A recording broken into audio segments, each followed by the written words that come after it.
Alright. So, meron tayong isang pasyente rito. Another Epson L3110 mga kaibigan, no? Tinanggal ko na yung cover para wala nang maraming eksena. Wala siyang power. And meron siyang nabili na power supply at bagong board nito mga kaibigan, Epson L3110. Bali, ang pinapagawa lang sa atin is pinapakabit, no? Kaya ang tutorial natin para sa araw na ito is how to replace power supply and board ng Epson L3110. Pasok din mga kaibigan yung Epson L3210 dito. Parehas na parehas sila ng build. Buksan natin dito. Natanggal na natin yan. Madali lang naman yung pagtanggal ng cover, pag-remove ng flex cable dito sa scanner, no? So dito tayo. Unang tanggalin, syempre tanggalin muna ninyo yung flex cable para sa print head, no? Tapos yung mga wirings dito. Hila-hila lang to. May history na rin ng repair, mga kaibigan, no? So ito na mismo yung cable o yung wire ng power supply dito. Yan. Okay. Gamit kayo ng screwdriver. Merong dalawang screws dito na tatanggalin natin para sa kanyang power supply.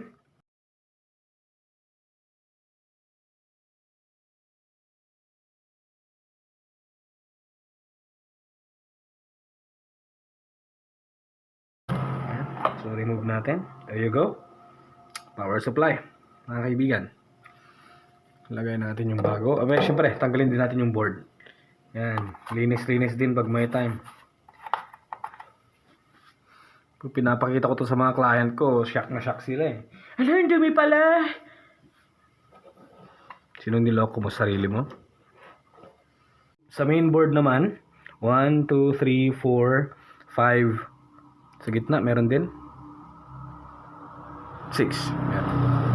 Bale, 6 na tornilyo yung tatanggalin natin.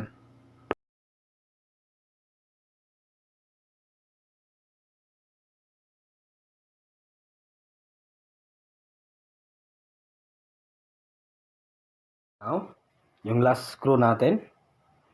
Yung nandito mga kaibigan sa gitna, malamang sa malamang dito kayo may stress. Dapat tanggalin natin tong paper tray. So, madali lang naman tanggalin to mga kaibigan. Merong dalawang sprays yan ha. Dito lang, dikwatin lang natin. Ayan, dito sa kabila din. Dikwat lang. Ayan. Ayan. Tapos may dalawang screws sa baba, ilalim. Yun. Oops, super dumi din. Ayan. Dito naman yung lagayan mga kaibigan eh. Oh.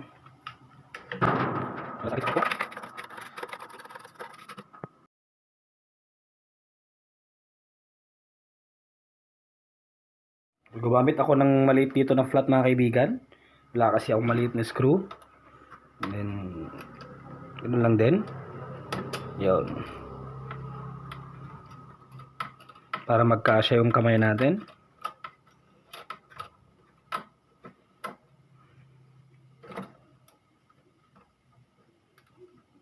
Alright.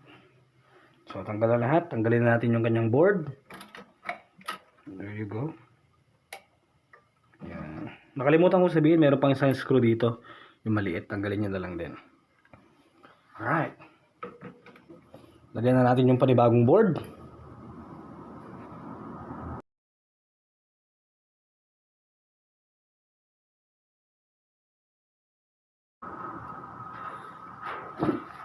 Salpak natin. Ganoon lang din maglagay nito mga kaibigan.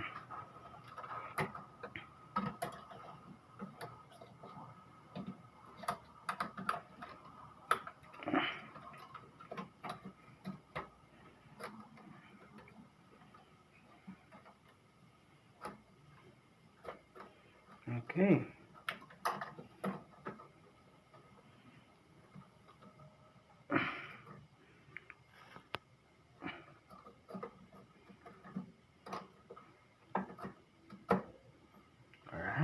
So, meron din siyang lagayan mga kaibigan, no?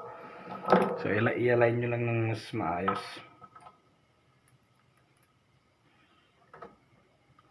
Unahin na natin dito.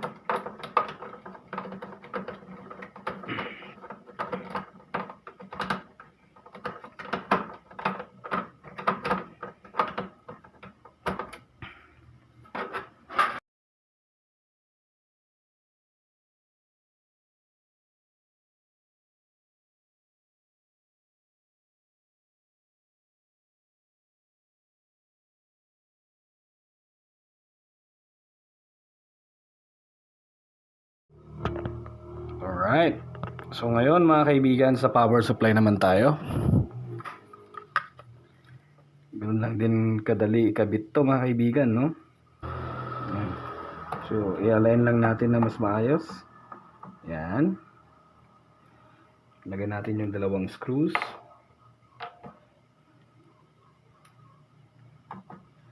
Taas.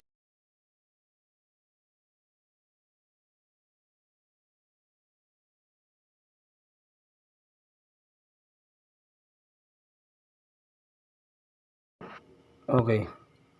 Dito yung dalawang lagayan ng spring mga kaibigan, huwag niyong kakalimutan ha. Dito.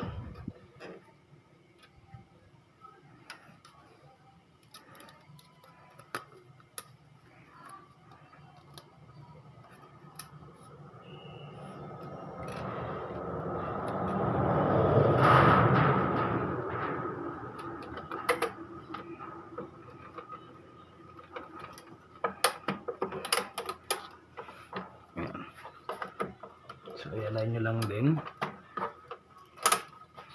So, may lagayan ng spring. Oops, natanggal. Oh, nasaan ka na? Nahulog pa. Susubo. Yan. So, may i-align nyo lang na maigi mga kaibigan. Okay. Pwede na yan. Ngayon, iipit lang natin ulit to. Dikwat. Para mapasok natin. Yun. Isa pa.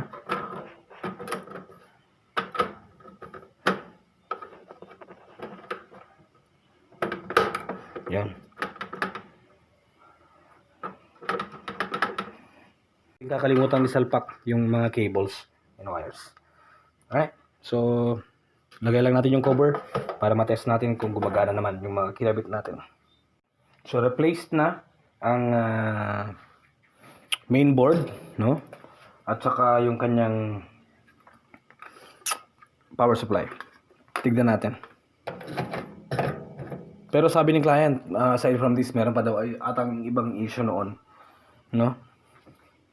Pero ang mahalaga, kapag umandar to, that means okay na yung nilagay natin. Oops. Okay.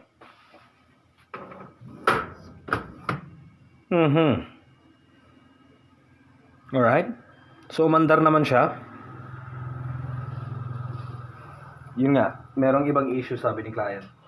Ifo-fully check pa natin to. Anyway, yung task, tapos na. Replacement ng kanyang power supply.